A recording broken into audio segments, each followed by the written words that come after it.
Cinema diary में आप सभी का स्वागत है। आज हम एक्सप्लेन करेंगे सच्ची घटना पर आधारित फिल्म द रेलवेमैन।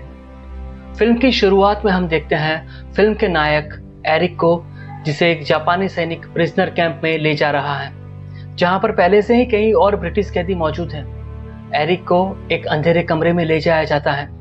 अंदर जाते ही एरिक बेहद घबरा जाता है, वो चिल्लाने लगता है। तभी सीन चेंज होता है। हम देखते हैं कि एरिक अपने कमरे में ही है।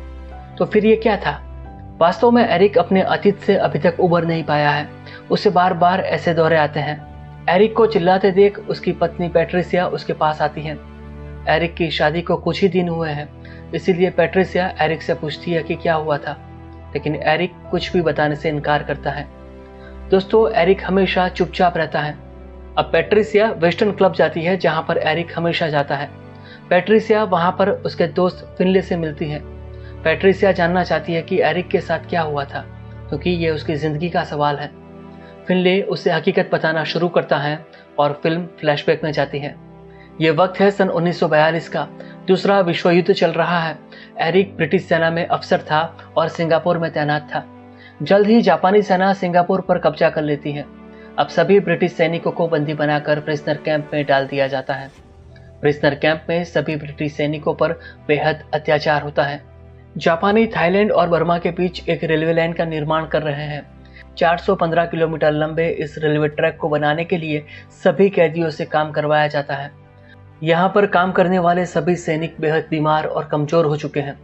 एक रात सभी ब्रिटिश कैदी डिस्कस कर रहे हैं कि यहाँ से भागना तो नामुमकिन है, क्योंकि उन्हें बाहर क्या हो रहा है ये भी पता नहीं चलता। इसलिए वे चाहते हैं कि एक रेडियो बनाया जाए। उन सब में एरिक ही एक ऐसा है कि जो रेडियो बना सकता है, लेकिन उसके लिए उन्हें कुछ सामान की जरूरत होगी। रेलवे ट्रैक साइट पर ऐसी कई चीजें मौजूद हैं जिससे रेडियो आसानी से बन सकता है। एक एक करके रेडियो के सभी जरूरी पार्ट इकट्ठा किए जाते हैं, जिससे एरिक एक रेडियो बना लेता है। अब वे रेडियो पर यह जान सकते हैं कि बाहर क्या हो रहा है, युद्ध में ब्रिटेन की क्या स्थिति है, ताकि वे उनके सभी साथियों को जीने की उम्मीद दे सके। रेडियो के माध्यम से ही पता चलता है कि युद्ध में अमेरिका की एंट्री हो चुकी है और वो इंग्लैंड के सपोर्ट में है। कुछ दिन बाद पूरे प्रिजनर कैंप में यह खबर फैल जाती है कि यहाँ पर एक रेडियो है। जापानी सैनिक पूरे कैंप की तलाशी लेते हैं और उन्हें रेडियो मिल जाता है। जापानी सैनिकों को 4 कैदियों पर शंका है, जिनमें से एक है एरिक और दूसरा है फिनले। फिनले वही है जो एरिक की वाइफ को यह सच्चाई बता रहा है। जापानी सैनिक 4 में से एक कैदी को इतना बुरी तरह पीटते हैं कि वो वहीं बेहोश हो जाता है। अब वे दूसरे कैदी को पीटना शुरू करे उससे पहले ही एरिक आगे आके सरेंडर कर देता है, ताकि किसी और साथी पर जुल्म ना हो। जापानी सैनिक एरिक को इस हद तक पीटते हैं कि वो मरने की कगार पर होता है। एरिक बेहोश हो जाता है। अब जापानी अफसर तकाशी नागा से इस केस को हैंडल करता है, जो एरिक को कहता है कि वो अपराधी है और एरिक अगर ये सच्चाई कबूल कर लेता है तो उसे जिंदा जाने देने के बारे में सोचा जाएगा। दोस्तों, यहाँ जापानी सेना को लगता है कि एरिक ने रेडियो इसलिए बनाया था ताकि यहाँ की जानकारी बाहर भेजी जा सके, लेकिन एरिक कुछ भी मानने से इनकार करता है। अब नागा से एरिक के दोनों हाथ रस्सी से बांधता है और रस्सी का दूसरा सिरा मोटर बाइक से बांधकर एरिक को पीछे दौड़ाता है। उसके दोनों हाथ में फ्रैक्चर होने के बावजूद नागा से कोई दया नहीं दिखाता। वो एरिक को घसीटते हुए एक कमरे में ले जाकर टॉर्चर करता है, जिसे एरिक 30 साल बाद भी नहीं भूला। इस कमरे में एरिक को बिठाकर पूछताछ की जाती है। एरिक को पूछा जाता है कि उसने रेडियो के साथ रेलवे का नक्शा भी बनाया है। एरिक कहता है कि उसने मैप इसलिए बनाया क्योंकि उसे रेलवे पसंद है और रेडियो भी सिर्फ एक रिसीवर है जिससे मैसेज नहीं भेज सकते। लेकिन नागा से एरिक पर भरोसा नहीं करता और कहता है कि तुम ये जानकारी हमारे दुश्मनों तक पहुंचा रहे थे। नागा से एरिक से पूछता है कि उसने किसको ये जानकारी भेजी है, लेकिन एरिक के पास इस सवाल का कोई भी जवाब नहीं है।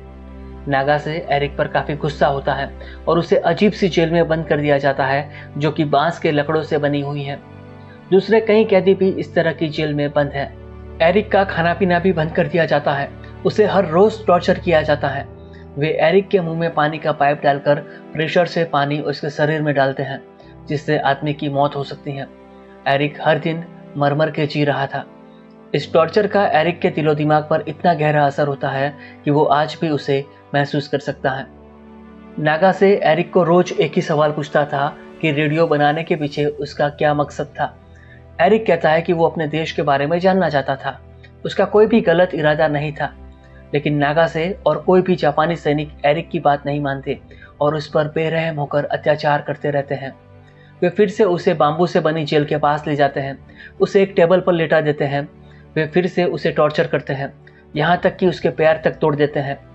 वो उसके पैरों पर खड़ा भी नहीं रह सकता। 2 सैनिक उसे उठाकर फिर से कमरे में ले जाते हैं और फिर से एरिक के मुंह में पानी डालकर उसे प्रताड़ित करते हैं।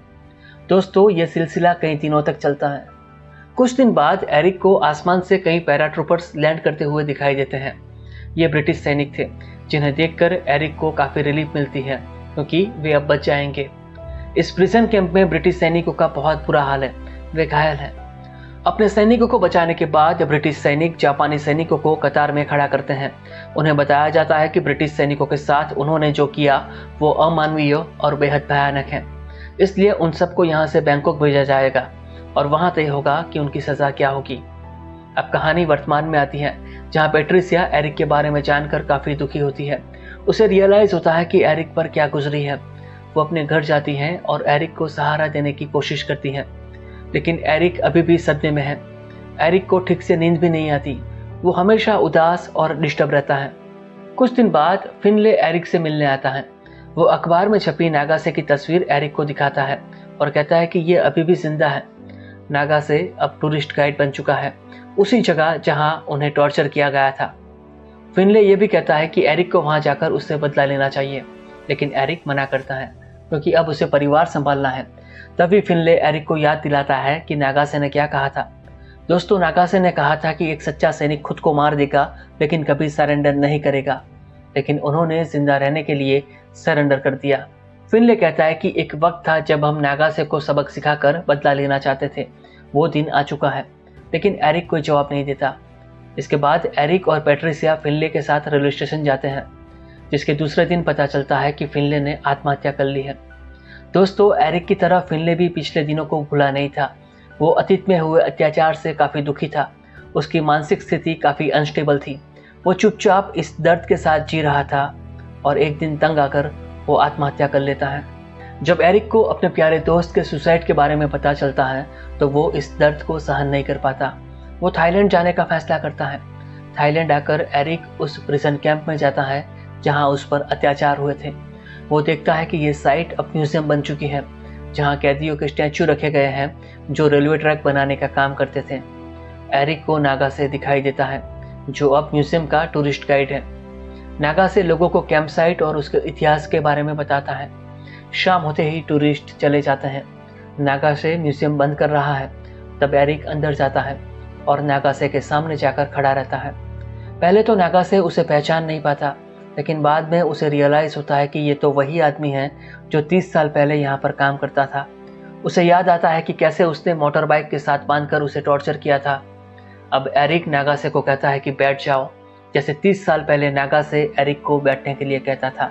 यहाँ एरिक देखता है कि नागासे काफ़ी बदल चुका है, वो काफ़ी शांत है। एरिक नागासे से सवाल करता है कि वो अभी तक जिंदा कैसे हैं। अब हम फ्लैशबैक में एक सीन देखते हैं जिसमें दिखाया जाता है कि ब्रिटिश सैनिक कैंप पर कब्जा करने के बाद सभी जापानी सैनिकों को कतार में खड़ा करते हैं, लेकिन वहाँ पर एक समस्या थी कि ब्रिटिश जापानी भाषा बोल नहीं सकते थे और जापानी अंग्रेजी भाषा समझ नहीं सकते थे।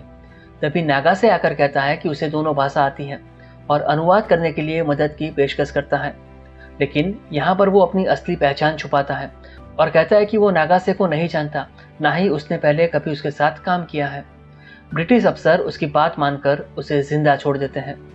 नागासे एरिक को कहता है कि वो इस तरह जिंदा रहा और उसके बाकी साथी मारे गए। नागासे ये भी कहता है कि उसने रेलवे ट्रैक के पास काफ़ी डेड बॉडी दफनाई है, जिसके बाद उसे अपने किए पर काफ़ी पछतावा भी है। इसीलिए वो वापस कैंप साइट पर आके टूरिस्ट गाइड के तौर पर काम करता है, ताकि वो टूरिस्ट को युद्ध और युद्ध के विनाशक प्रभाव के बारे में बता सके। नागासे कहता है कि वो काफ़ी बदल चुका है। एरिक नागासे को जवाब देता है कि उन्होंने जो किया वो अपराध था और वो बदला लेना चाहता है। इतना कह के एरिक वहाँ पर से एक स्टिक उठाता है जिससे कभी उसे बेरहमी से पीटा गया था। एरिक उस स्टिक को तोड़ देता है। फिर वो उस चीज़ को उठाता है जिस पर उसके हाथ रखकर तोड़ दिए गए थे। वो नागासे को भी ऐसा करने के लिए कहता है। नागासे एरिक के आदेश को मानता है क्योंकि नागासे भी अपने आप को गिल्टी मानता है। एरिक उसके हाथ तोड़ने का प्रयास करता है लेकिन नहीं कर पाता। वो चाकू निकालता है और नागासे के गले पर रखता है, लेकिन वो कुछ भी गलत नहीं कर सकता क्योंकि वो क्रिमिनल नहीं है। जिसके बाद नागासे को वो उसी बाम्बू केज में बंद कर देता है जहां पर वो भी बंद था। इसके बाद एरिक उस कमरे में आता है जहां पर उसे टॉर्चर किया जाता था। एरिक की आंखों में आंसू आ जाते हैं। वो नागासे के पास वापस जाता है। नागासे बताता है कि उसे अपने किए पर काफ़ी पछतावा है और ये भी कहता है कि कैसे युद्ध के वक्त गवर्नमेंट ने सेना का ब्रेन वॉश किया था ताकि वे दुश्मनों के साथ जुनून से लड़ सकें। एरिक को लगता है कि नागासे भी उसकी तरह पीड़ित है। एरिक रेलवे ट्रैक पर जाता है और चाकू को फेंक देता है, जिसके बाद वो वापस अपने घर आ जाता है। कुछ दिन बाद एरिक को एक लेटर मिलता है जो कि नागासे ने लिखा है। लेटर में नागासे अपने किए के लिए माफ़ी मांगता है और उसकी जान बख्श देने के लिए एरिक का शुक्रिया अदा करता है। अब एरिक पैट्रिसिया के साथ थाईलैंड जाता है और फिर से नागासे को मिलता है। एरिक भी उसे एक लेटर देता है जिसे पाकर नागासे रोने लगता है क्योंकि एरिक ने उसे माफ़ कर दिया है। वे दोनों गले मिलते हैं और फिर बाकी जिंदगी वे दोनों अच्छे दोस्त बनकर रहते हैं।